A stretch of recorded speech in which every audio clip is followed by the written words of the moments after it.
Hello lovely people, I'm Catherine and welcome to this week's journal for all seasons. I'm going to embellish this photo transfer in my journal. Last week's video, in case you missed it, was showing how I do photo transfer. This is a photo transfer I did some time ago on this. It's on a bit of old sheet that I gessoed. Not necessary to gesso it, you can work on paper, you know, this is just the page I happen to have. So I've got this image of this woman and I'm going to embellish her. And the first thing I'm not happy with and I need to address is I transferred her on as a rectangle. And I think if I did her these days, I did this a couple of years ago, I would have torn around her and not had all the background. So the first thing I want to do is soften that hard line, and I'm going to do that with some black gesso and some chalk paint. So, you know, obviously if you've followed last week I talked about tearing around the image and explain why, so if that's the look you like then maybe you haven't done a rectangle, so you don't have to worry. But anyway, just telling you what I'm doing.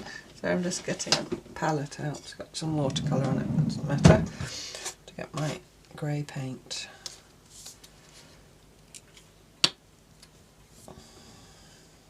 Should have cleaned it first. I'm a messy pup. I'm not sure if I want it to be really black, which black gesso is, lovely and matte black. So I'm just going to dibble about basically. And just try and soften the edges a bit. I've got some water as well, just so I can dilute it if necessary.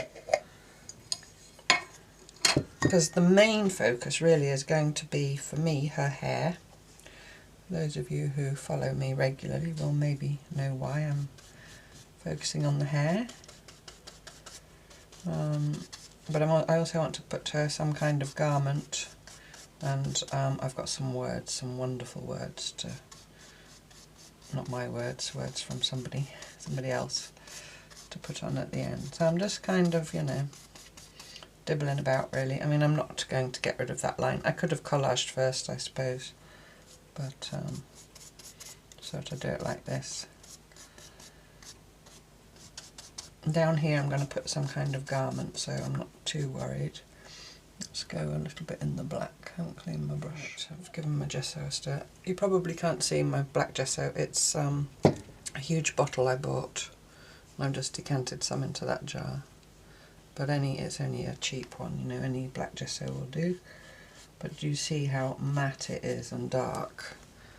Sorry, I'm a bit cack-handed, my dad would have said. I've got some on this stirry stick that I'm using. So I think I just want to feather the edges out a bit. I'm just softening basically. And this week I'm kind of focusing on, well, this is a journal of self-care, so it's obviously about myself, but my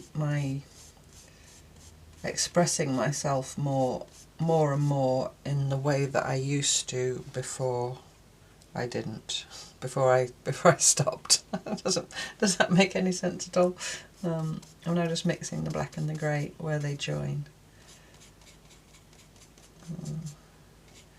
Yeah, so I want to encourage you to do the same, you know, certainly as we get older I would think and hope that I certainly am bothered less about what people think, about the way I look or anything. And I think especially as women, I don't want to exclude guys, I know I've got to have some guys watching. Yeah, especially as women, there's so much focus, isn't there, on how we look and all that kind of stuff.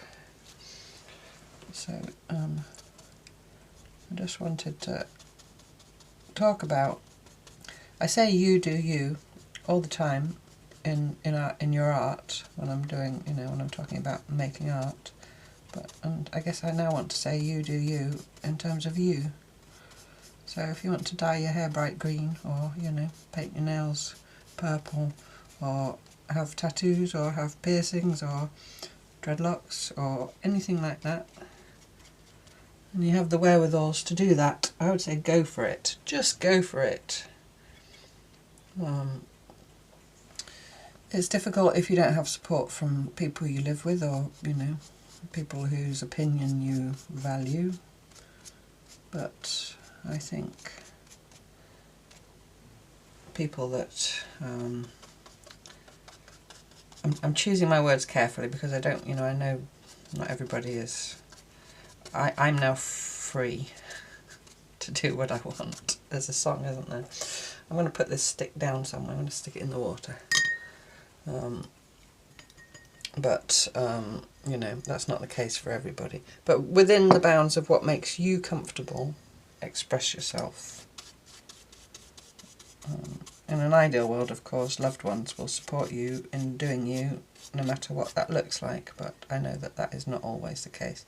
Certainly hasn't been the case for me in the past. But now there's nobody to please but myself. So I'm embracing that gradually. It's a journey.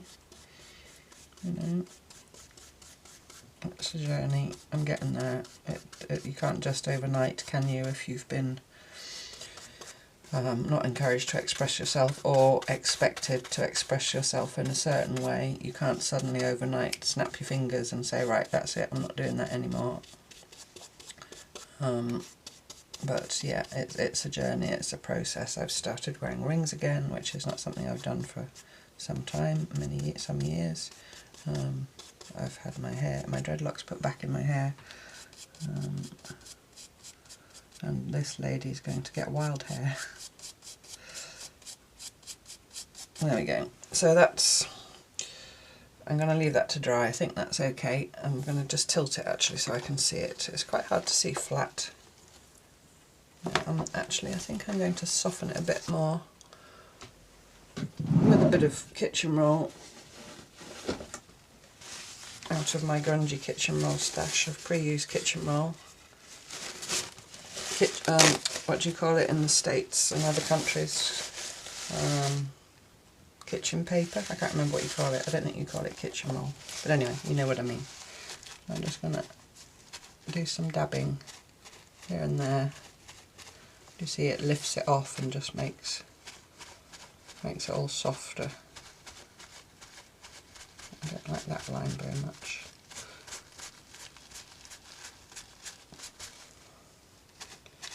And it also lightens it up a bit, and also I keep saying also, it'll dry quicker because I'm getting some of the moisture away.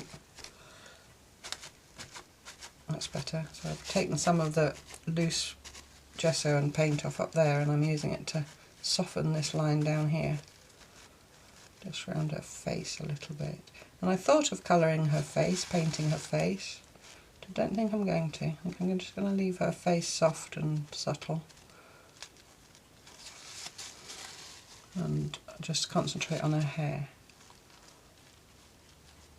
Right, and do pig. I always say that'll do, and then go on. Evil cackle. Right, anyway, so let's put that all out of the way. So now I'm going to make her a dress, or a garment. I probably should wait for that to dry, but I think I can get away with it. So I've got this image from a magazine, which is a big vase of flowers. Hopefully it's not shining at you because it's glossy. I think I'm going to give it a little sand with my sanding block first, just to distress it. So this is just I'll just put my journal aside for a minute. This is just a block of wood with a bit of sandpaper stuck to it. I've sanded other stuff and it's grungy, but it doesn't matter. And just gently, just to get some of the shine off and to just distress it a bit. You don't have to do this. And now, just closing my drawer gently so it doesn't bang and rattle my desk. I'm going to get her back in. And I think I want it upside down. It's a vase of flowers, so I don't want it to look like a vase of flowers. I want it to look like a glorious dress. So I want to arrange it in such a way that it fills the bottom of the page, which it just about does. but then I want to tear the top away so it kind of vaguely follows the line of her shoulders there. So if I sort of crease it like this, so you can see what I'm doing, I think you can, where I want it to go, to there, and then I want to angle it there a bit, so I'll do that afterwards. And then where her neck is, ish, there, I'll increase the other shoulder, kind of there, and I can tear along those creases,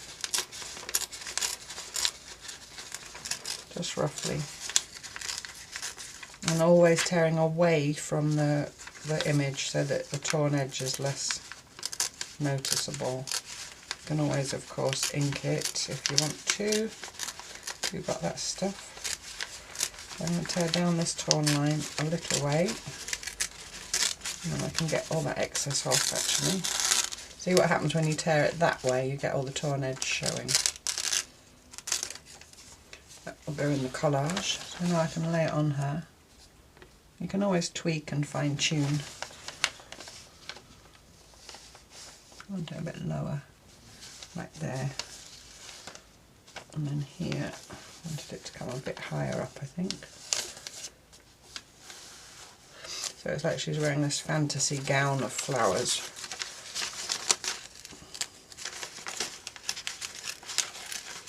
So just tear along that fold, I'll come at it from the other side because it's easier.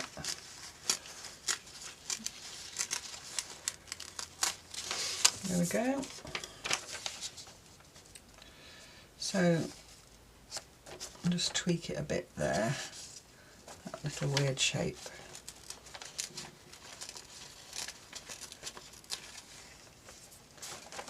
And then tweak it there because I made another weird shape. This is the thing with tearing, you've got less control than I could have done my trick with the water brush if I'd thought of it. That'll do, pig. There's a funny sticky up bit there, but it doesn't matter. If you've got a water brush or just a wet paint brush, it's not so great on glossy magazine pages. You can draw a line with the water and then it'll tear more easily along that line, but it doesn't work very good on magazine pages. But I think that's alright. I might just pick that bit off. There we go, that's better. And now I'm just going to tear her at the bottom here and do it in the same way.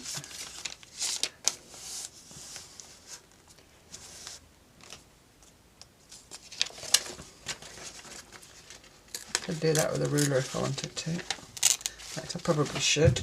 Excuse me. Right, there we go.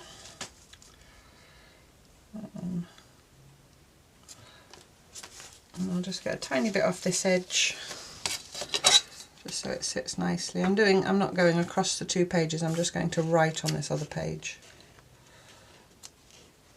Tiny bit. It's not easy to get off. I do my best. And I'm going to glue that on.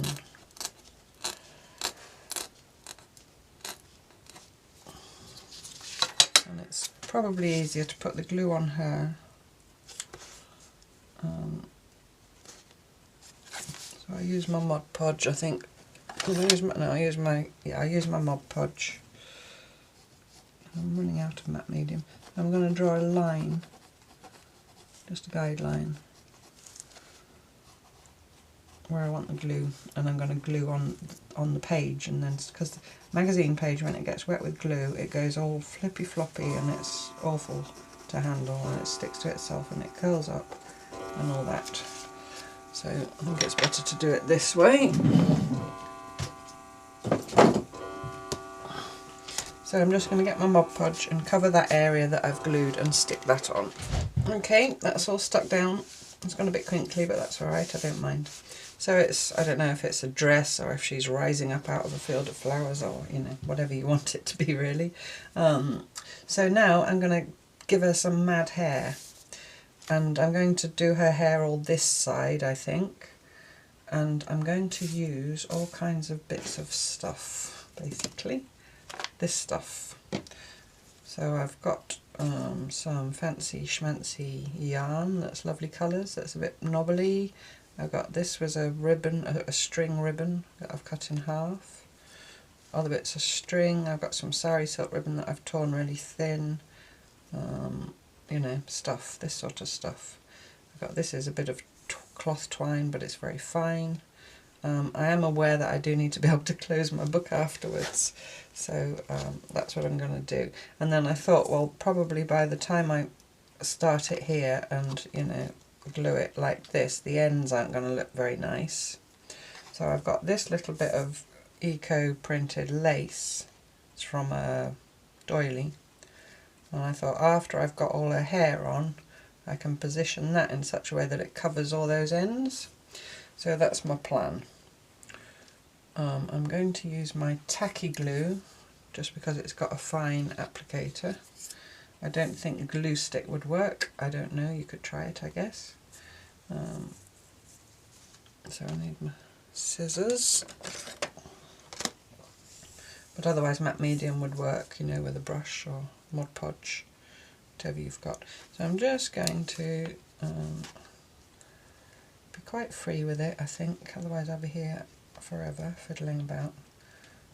And I might just glue it to her head for starters, and then later on decide where else I want to glue it. That makes sense. You know, if I want to glue it further down, how long I want it. I'm trying to kind of vaguely follow, you know, I mean this is completely abstract, but I'm trying to make it vaguely follow the line of where the hair would grow. And I'm going to get gluey fingers, that is inevitable. Now I can give her a haircut afterwards if necessary. So some of this green string.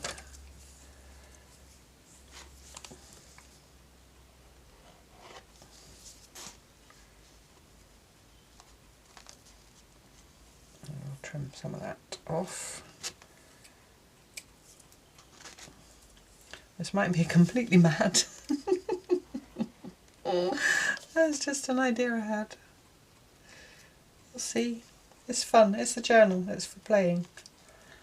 So, like I said, I do want to be able to close it afterwards, and it might not be fun working on when I've turned the page, having to work on all this, but I'll find a way. I'll find a way. Let's have some of this pink ribbon. So you get the idea. This is probably going to take me some time, so I'm just going to keep layering it up, kind of following the way the hair would grow, and until I think there's enough. So I'll be back when I've finished doing all that. Okay. There you go, there's her mad hair. Now she looks just like me. And so now, and as I went along I was kind of auditioning with my little bit of headdress to make sure that I was happy with how it came out. Just need to trim that off there. And if it was going to be a piece that wasn't going in a journal, I probably would have put way more hair on, but because I do need to be able to close the book, I've left it at that. So now I'm going to just put some glue on her again, where I want that headdress. Just a line. And it's very sticky to your fingersy, and you know, I was trying to stick it down, I was sticking to my finger rather than the page, and very messy, but yeah, I'm quite pleased with the effect. And I don't mind if the whole bit of lace isn't stuck, you know, as long as it's sort of stuck on the edge. Just wipe my finger. I'm going to stick that on there. And this glue does dry clear, but I'd prefer it if I couldn't see it because of the shine. It leaves a sort of finish, doesn't it? So this lace is a bit stretchy, so I can just push it into place, dab it into place, and then probably just leave it alone for a bit. Once I'm happy with it. There we go. I'll just leave it alone. I'll just leave that to dry as it is, and then when it's dry I can come back and see if there's anywhere I need to add a bit more glue, and I'll go and wash my hands. And when that's dry, I'll be back. So she's all dry. I have held her upright to make sure nothing falls off, and it doesn't. So yeah, and I've rearranged her. I might rearrange her a bit more, although it'll all get unarranged when I close the book. But just bring some of her hair in front of the headdress. Be careful not to pull it off. Just have a fiddle about.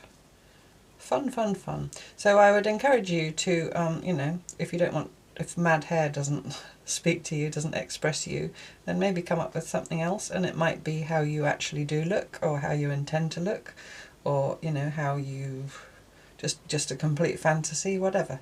But just a way of expressing yourself that maybe you feel inside says you.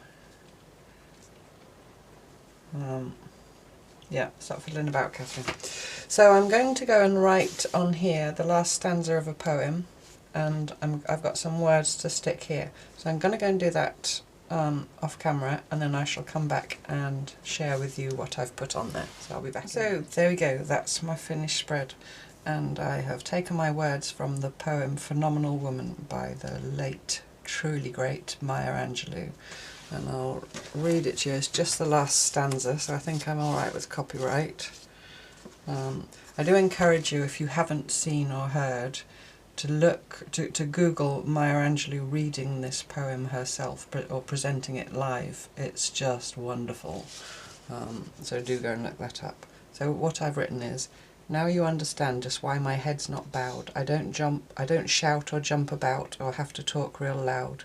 When you see me passing, it ought to make you proud, I say.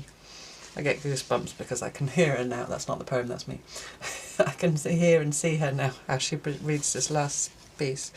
I say, it's in the click of my heels, the bend of my hair, the palm of my hand, the need for my care. 'Cause I'm a woman phenomenally, phenomenal woman, that's me. And that's you, unless you're a guy, and then I'm sure if you're here with us in this lovely community, you're also a phenomenal guy. But I might be biased. So I hope you like that. I hope you think about how you can express yourself, your womanness or manness, or, you know, whatever, some aspect of yourself through your journal today. But celebrate, you know, this is a celebration of who we are. Yes, and we're all phenomenal. And thank you so much for watching, and I look forward to you joining me next time for more journaling tales. Bye bye.